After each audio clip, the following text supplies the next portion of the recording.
Welcome to Solvetic, your channel to always learn technology easily. Below in the description, you will find useful links we used in this video.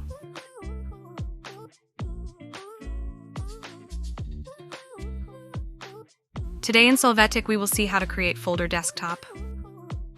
One of the simplest methods is to right-click on the desktop. Here in the menu, click on New and click on Folder.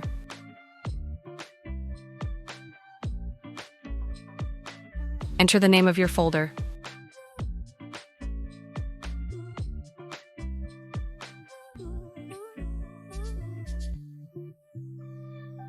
In addition to this method, you can access the File Explorer and go directly to the desktop there. Here, click on New and click on Folder. Set the name and you will automatically see the folder on the desktop.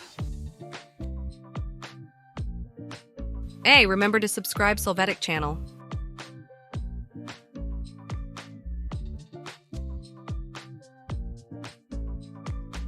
We hope it has been helpful for you.